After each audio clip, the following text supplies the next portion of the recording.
जी दोस्तों, बहुत बहुत शुक्रिया, थैंक यू सो मच। आज हम रिव्यू दे रहे हैं आपको अंडे के सालन के हवाले से। हमारे दोस्त हिंदुस्तान वाले और पाकिस्तान वाले, बल्कि दुनिया भर में जहाँ भी मौजूद हैं, वेस्टर्न रेसिपी दोस्तों अंडे का सालन देख सकते हैं आप।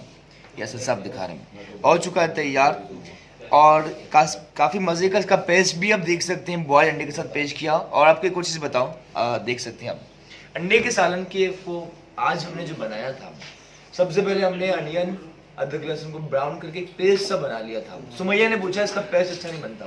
सुमैया, जब आप प्याज और अदरक लहसुन को भूनने के बाद इसमें हमने टमाटर और एक अच्छी तरह से भुनाई की, तक इसका पेस्ट हो चुका था तैयार। थिकनेस इसकी आना बहुत जरूरी है अंडे के सालन में। और जो लोग कहते हैं अंडे आलू का बनता है, लेकिन अंडे का अपना ही मजा, ठीक है।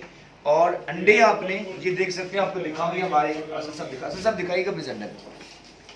बहुत लोग इसमें पीसेस करके शामिल करते हैं, कुछ लोग साबित करते हैं, बट व्हाट वी डिड कि हमने 2 पीस करके शामिल किया था। पेश कीजिए सॉफ्ट दूध वाले नान के साथ। आज हमने रिव्यू दिया और अंडे का सालन। कुछ और कहना चाहें कह सकते हैं, like comment and do subscribe it for more. Thank you, stay blessed, take care, bye, love you all.